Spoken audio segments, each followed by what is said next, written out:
शिव महापुराण की कथा वर्णन कर रहे। ध्रुव लोचन को मारने के लिए स्वयं भगवान नारायण ने मां आदिशक्ति की आराधना की। मां जगदम्बा की आराधना, मां जगजननी की साधना स्वयं नारायण। कौन जिसको भगवान ना दिया?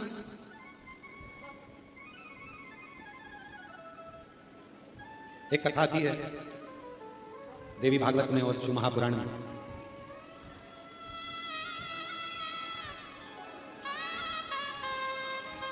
हिमालय राज्य की धर्म पत्नी मैना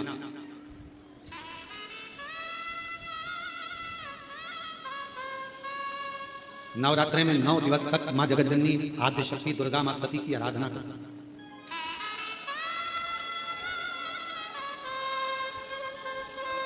कहते हैं प्रथम ज्योति का जो वर्णन किया गया है वो मीनावती के मां मीनावती ने जो भगवान मां आद्यशक्ति मां सती मां जगज्जननी जगदम्बा दुर्गा भवानी की जो आराधना करी, भीतर की ज्योति प्रकट करी, अंदर।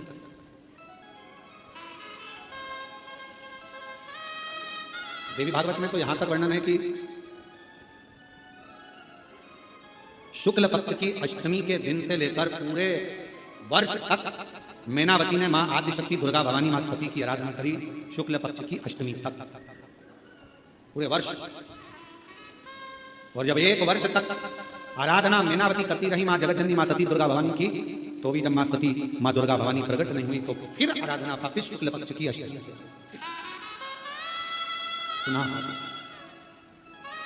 फिर मां सती मां दुर्गा भवानी स्वयं जगज्जननी जगदम्बा अम्बा प्रकट। उस समय पर भगवान देवादिदेव महादेव की धर्म पत्नी थी मां सती अर्धांगिनी, जिस समय पर मां सती का आवाहन मैनावती ने किया। देवी भागवत में प्रसंग मिलता है कि मां मैनावती हिमालय राज्य की धर्म पत्नी भगवान शंकर के साथ जो मां सती विराजमान है उन सती की आराधना करती हैं। और मां सती प्रकट होती है सामने। प्रकट होकर पूछा, क्या चाहिए आपको क्या चाहिए? मैं आपको क्या दे सकती हूं? मांगो। मैनावती ने कहा कि बस एक निवेदन है आपसे, आप मेरी पुत्री बन जाइए, आप मेरी बेटी बन। मां सती ने शिव जी का स्मरण किया और कहा कि अगर मैं आपको वर दूं कि मेरे जैसी बेटी तुम्हारे घर में जन्म ले ले तो तुम उसे स्वीकार करो। मान लो मेरे जैसी बेटी आपके घर में जन्म ले तो मैं वर दे दूं? नहीं। हिमालय राज्य की धर्म पत्नी मैनावती ने कहा, आपके जैसी नहीं, आप ही मेरे घर में जन्म लो, मेरी पुत्री बनो, बस मुझे यही चाहिए, बस। और मुझे कुछ समय पर मां सती के साथ शिवजी विराजमान थे। सती मैया की आराधना स्वयं मैनावती ने करी और मैनावती ने वर मांगा। वर, मुझे वर दीजिए सती मां, आप मेरे घर में बेटी बनकर जन्म। बेटी बन मां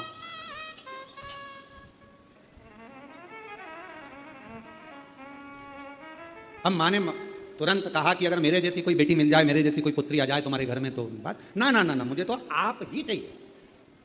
जरा विचार करिएगा इस संवाद पर, शिव महापुराण के इस चरित्र पर स्मरण करिएगा कि मां कैसी होती है, शिव कैसे होते हैं।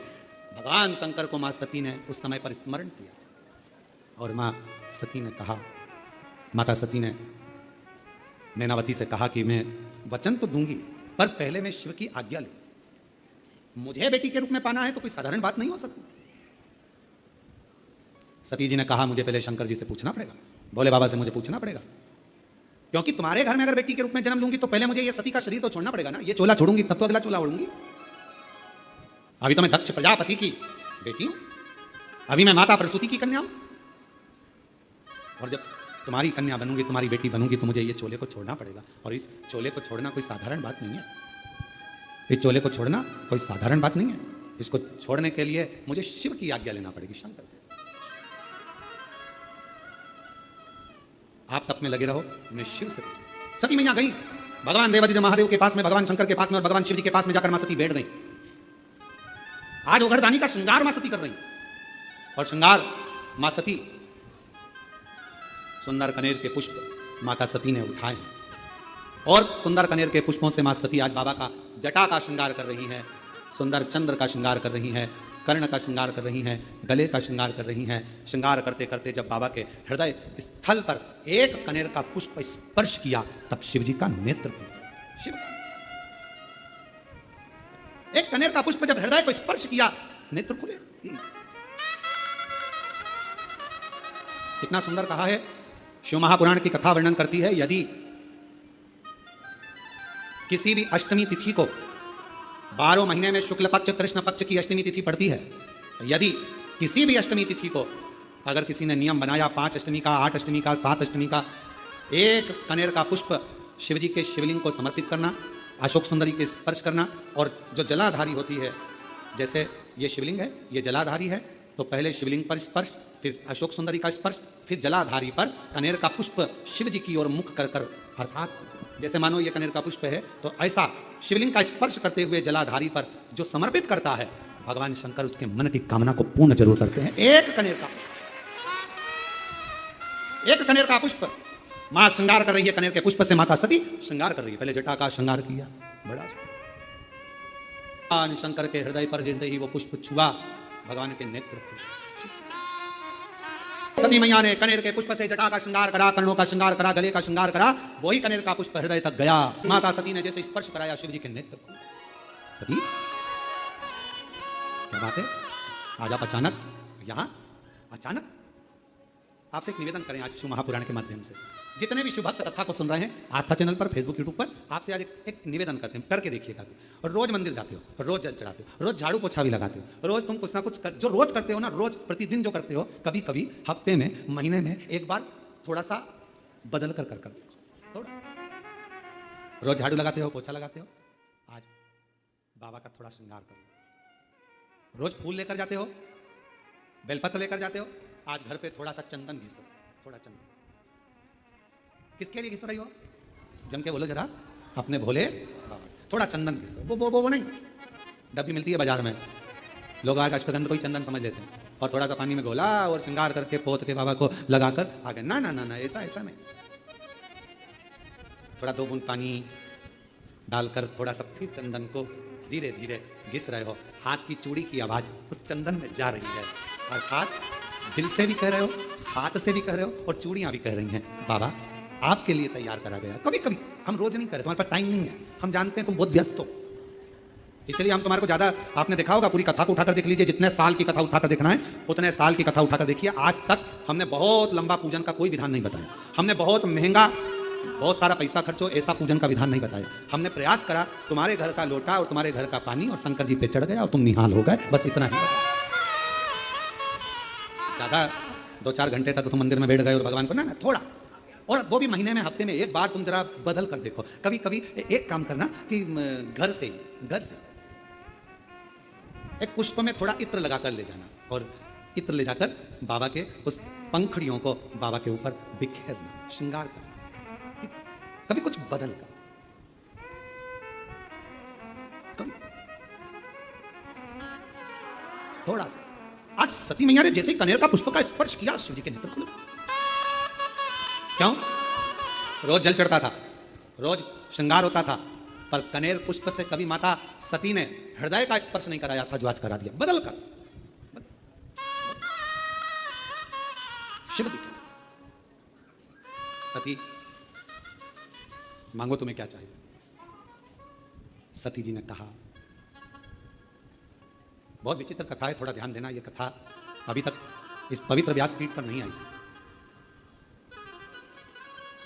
रामायण किस किसने सुनी है? सबने सुनी है। रामायण किस किसने पढ़ी है? सबने पढ़ी है। आप लोगों को मालूम होगा कि राम जी को वन किसने भेजा था? वचन किसने मांगा था? माता कैकेयी। किसने मांगा था? परेशान नहीं आ रहा, माता कैकेयी। अब जरा विचार करिएगा कि माता कैकेयी राम जी से कितना प्रेम करती थी, कितना स्नेह करती थी, पर माता कैकेयी ने राम जी को वन क्यों भेजा? क्योंकि अगर राम वन नहीं जाते तो फिर इतने असुरों का संहार नहीं होता, पृथ्वी का कल्याण नहीं होता, और हमारे सनातन धर्म में फिर राम राज्य की स्थापना नहीं होती। सती माता जैसे कैकेयी माँ केकई स्वयं अपयस का पिटारा अपने माथे पर ले लेती हैं और राम जी को वन भेज देती हैं।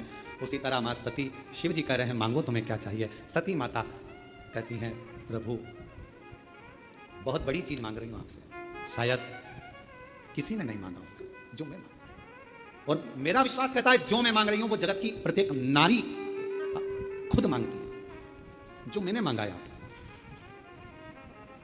क्या स्वामी अखंड सौभाग्यवती होकर इस संसार से जाना चाहती, अखंड सौभाग्यवती होकर, अखंड सौभाग्यवती मतलब तू मेरे से पहले जाना चाहती है अभी? हां क्यों? एक मेरी भक्त है मैना, हिमवान की धर्मपत्नी, हिमालय राज की धर्मपत्नी मैना मेरा तप कर रही है, मेरी साधना कर रही है, और मेरे को उसने मुझे मांगा है कि तुम मेरे घर में पुत्री बनकर आओ। शिवजी कहते हैं तो उसको तेरे जैसी कोई बेटी दे दे। मैना नहीं मान रही। मैनावती ने कहा है कि आपके जैसी बेटी मेरे घर में जन्म, आपके जैसी मतलब आप जैसी नहीं, आप जन्म लो। शंकर भगवान ने कहा कि मैं समझाता हूं मैनावती को, तुम रुको यहां। शिवजी ने जाकर मैनावती के सामने प्रकट होकर कहा आपने सती से क्या मांगा है मैना? मैना कहती हैं कि सती को मैं अपनी पुत्री बनाना चाहती हूं। मैना आपको मालूम है सती अगर पुत्री बनकर आएगी तो उसको सती का स्वरूप छोड़ना पड़ेगा, देह त्यागना पड़ेगा, आपको मालूम है? मैना हाथ जोड़कर कहती है मेरा तो बस वचन यही है, मैंने सती से मांगा यही है मां से कि मेरे घर में बेटी बनकर आ जाए, पुत्री। बाबा मैंने एक ही वरदान मांगा है, सती को मेरे घर में पुत्री के रूप में मांगा, केवल एक वरदान, सती को मेरे घर में बेटी के रूप में मांगा। शिव जी कह रहे तुम और कुछ मांगो, सती प्राण त्याग देगी। मैनावती जी कह रही हैं तो माता सती मेरे सामने आकर कह दे कि मैं नहीं दे सकती। शिव जी कहते हैं कैसी बात करती हो मैना, वो आद्य शक्ति है, वो दुर्गा, वो भवानी, वो अष्टभुजा धात्री, वो कुष्मांडा, वो चंद्रघंटा, वो स्कंदा है, जो नवरात्र की साधना करता है, जो मांगता है वो दुर्गा वो दे देती है, जो नवरात्र की साधना करता है वो देती है। और तुमने 9 दिन तक शुक्ल पक्ष की अष्टमी से लेकर 1 वर्ष शुक्ल पक्ष की अष्टमी तक लगातार तुमने देवी की आराधना करी है सती की, वो तुम्हें नहीं देगी, देना पड़ेगा। वो तो मैं आया हूं कहने के लिए कि तुम और कुछ मांग लो ना।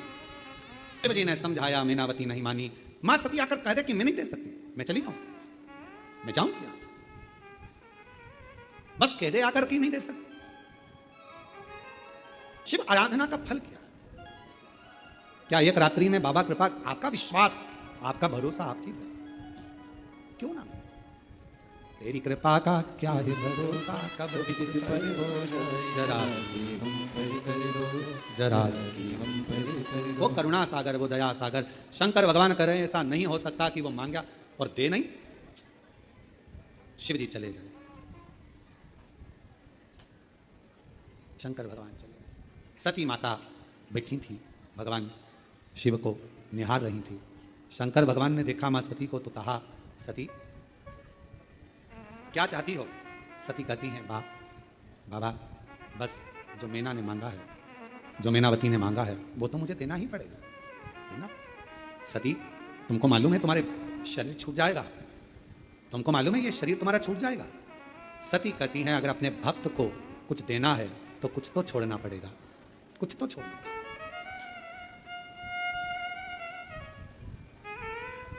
आपके पास में बैग है, किसी को दोगे तो ही तो बैग जाएगा, नहीं तो बैग तो अपने हाथ में, अपने पास का छूटेगा तब किसी को मिलेगा। सती मां कह रही हैं मैं अपने शरीर को छोड़ने को तैयार हूं, बस आप मेरा साथ दे दो, आप मेरा साथ दे दो। शिव जी ने पूछा क्या साथ? सती जी कहती हैं मैं ये शरीर छोड़ूंगी तब मैनावती के घर में पुत्री के रूप में पार्वती बनकर आऊंगी, मेरा शरीर मुझे छोड़ना है, आप मेरा साथ दो, आप मेरा साथ। शिव जी कहते हैं सती तेरे शरीर छोड़ने में मेरा साथ? हां मेरी इच्छा यही है, मेरी इच्छा। बाबा रहूंगी तो आपकी ही, बाबा मैं आपकी, आप मेरे हो, मेरा जितना जन्म होगा सब आपका, आप साथ दीजिए शरीर छोड़ने में, शरीर छोड़ने, मुझे इन बंधनों से मुक्त करिए। आज अगर आपकी ये सती जाएगी अखंड सौभाग्य लेकर अगर ये सती जाएगी और मेरे शरीर के टुकड़े होकर जब शक्ति पीठ के रूप में पृथ्वी पर ये सती रहेगी तो दुनिया की प्रत्येक नारी को अखंड सौभाग्य देती रहेगी। अखंड ये जाने दो, मुझे जाना और कहते हैं ना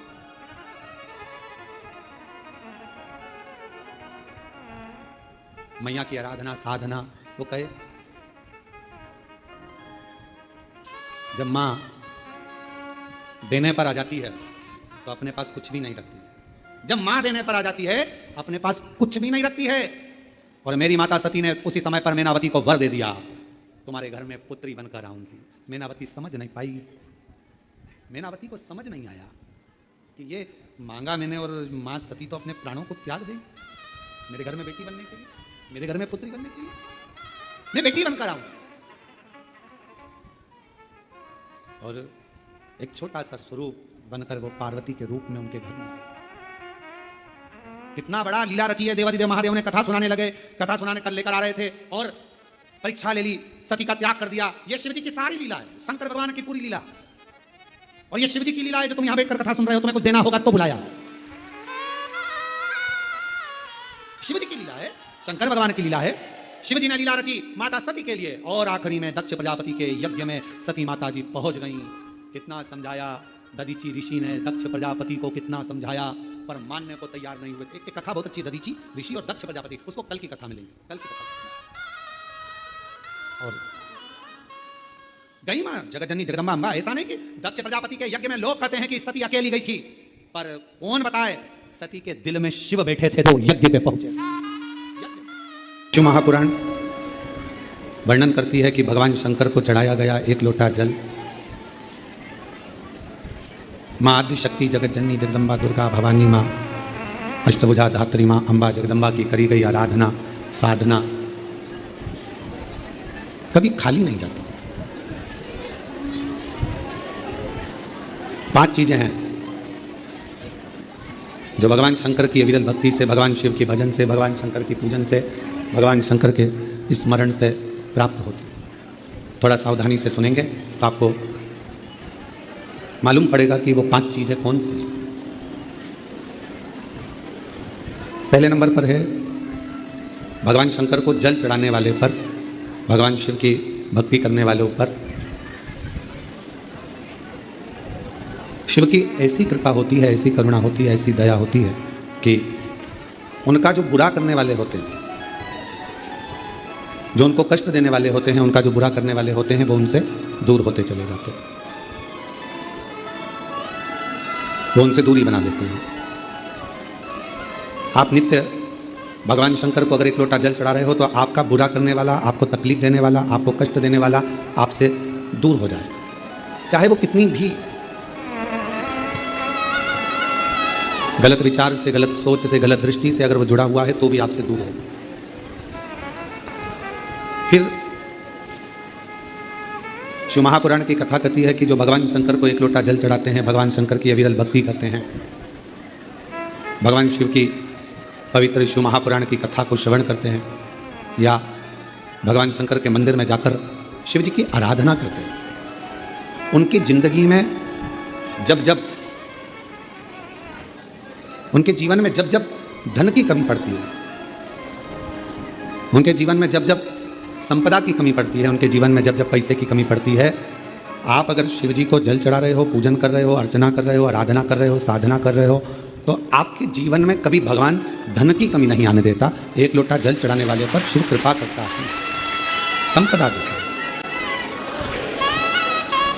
पहले नंबर पर भगवान बुरे लोगों को दूर कर देता है अपने से।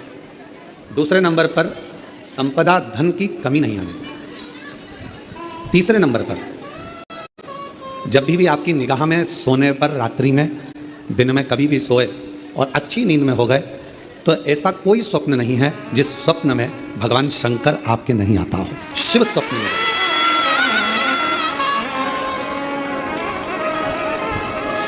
जल चढ़ाने वाले जरा सावधानी से सुनना इन 5 सूत्रों को। ये 5 बातें अपनी जिंदगी में उतार कर रखना कि भगवान शिव जल चढ़ाने वालों को, शंकर भगवान अपने भक्त को शिव की आराधना करने वालों को, शिव की साधना करने वालों को, शिव की भक्ति करने वालों को भगवान क्या क्या प्रदान करता है। पहले नंबर पर दुख देने वालों को, तकलीफ देने वालों को, बुरा करने वालों को दूर कर देता है। दूसरे नंबर पर जिंदगी में कभी धन की कमी नहीं आने देता मेरा शिव, मेरा शंकर। तीसरे नंबर पर ऐसा कोई स्वप्न नहीं है जिस स्वप्न में शिव ना हो। तुम रात को सोओगे, कितने भी सपने देख रहे हो, परंतु एक आध सपना ऐसा होगा जिस सपने में तुम्हें शंकर जी जरूर नजर आएगा, शिव जरूर। और जब स्वप्न में शंकर जी नजर आने लगे तो समझ लेना कि शिव जी ने तुम्हारा हाथ पकड़ना प्रारंभ कर लिया है और शिव तुम्हें साथ। उसी तरह रात भोले सपने में आओ भंडार भरगव सर,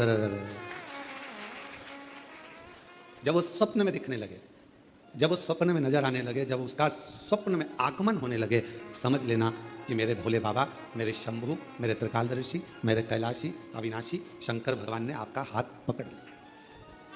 पकड़ महाराज। चौथे नंबर का शिव का भजन करने वाले को तो चौथी चीज पर स्मरण करिएगा, बिना कारण आपसे नफरत करने वाले बढ़ेंगे और बिना कारण आपसे प्यार करने वाले बढ़ेंगे। दो, शिव जी को जल चढ़ाने वाले के बिना कारण उससे जलने वाले बढ़ेंगे, बिना कारण। आपने उसका कुछ नहीं बिगाड़ा, आपने उसको गलत भी नहीं कहा, आप कभी उससे मिले भी नहीं, फिर भी वो आपकी बुराई कर रहा है बिना कारण। शिव को जल चढ़ाने वाले के इन 5 बातों पर ध्यान रखिए। उसमें चौथी बात है कि बिना कारण आपसे जलने वाले, आपसे आपकी बुराई करने वाले, आपसे ईर्ष्या करने वाले बढ़ेंगे और बिना कारण कई ऐसे मिलेंगे जो आपसे प्रेम करेंगे, आपसे प्यार करेंगे, आपसे स्नेह करेंगे, आपका सम्मान करेंगे। अब शिव महापुराण का ये बात, शिवपुराण की ये बात हमारे थोड़ा समझ में आई तो हमने विचार करा कि इसको जरा ध्यान दिया जाए कि ऐसा क्यों होता है कि बिना कारण जलने वालों की संख्या बढ़ती है, बुराई करने वालों की संख्या बढ़ती है और बिना कारण प्यार करने वालों की, प्रेम करने वालों की संख्या बढ़ती है।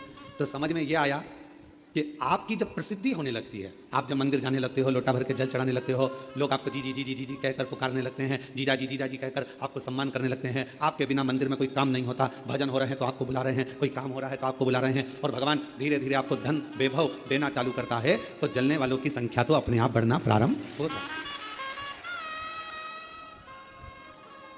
जलने वालों की संख्या अपने आप बढ़ती है।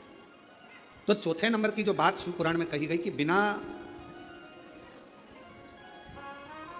वजह नफरत भी कर रहे हैं और बिना वजह प्रेम भी कर रहे हैं, तो समझो कि शिव की करुणा हुई। और 5वें नंबर पर है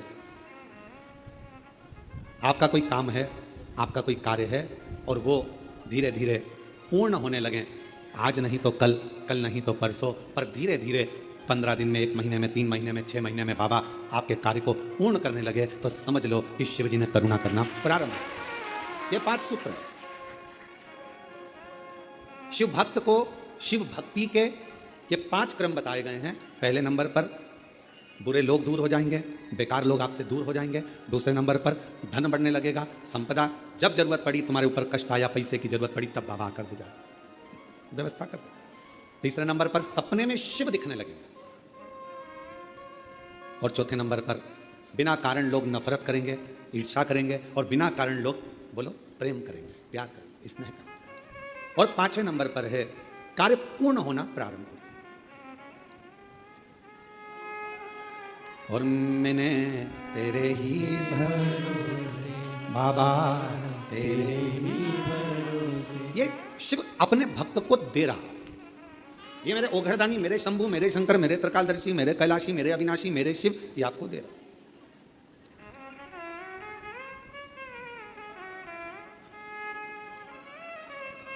और मेरे ओघड़दानी ने, मेरे शंकर भगवान ने, मेरे शंभू ने जिसको दिया उसे कम नहीं दिया।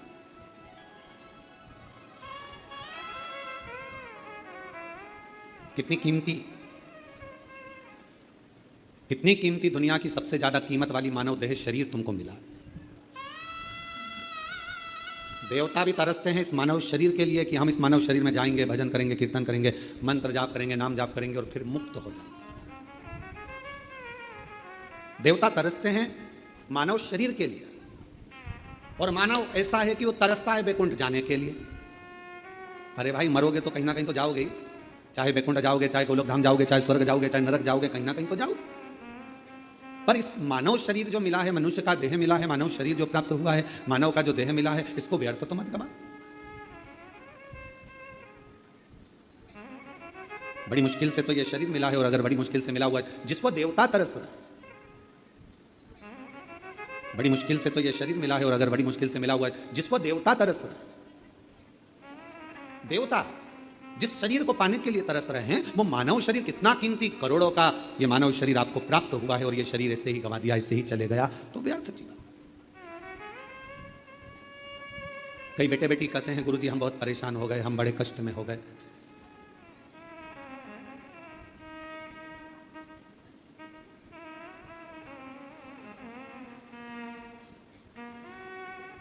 अब ये शरीर हमको अच्छा नहीं लगता गुरुजी, अब हम इस शरीर को छोड़ दें, बहुत परेशानियों में जी रहे हैं। हम उन बेटा बेटियों से कहते हैं कि तुमने अभी केवल थोड़ी सी लाइफ देखी है, थोड़ी सी। माता पिता ने आपको एजुकेशन के लिए बोला, पढ़ने के लिए बोला, तो आपको बुरा लग गया। मम्मी पापा ने आपको मोबाइल पे बात करने को मना करा तो बुरा लग गया। मम्मी पापा ने आपको लैपटॉप पर कुछ भी सीरियल, नाटक, वीडियो, मूवी देखने का मना करा तो आपको बुरा लग गया। माता पिता ने आपको जाने के लिए मना करा तो बुरा लग गया, और आपने विचार कर लिया कि मैं शरीर छोड़ दूं। क्या माता पिता आपके दुश्मन है? क्या मम्मी पापा आपके दुश्मन है?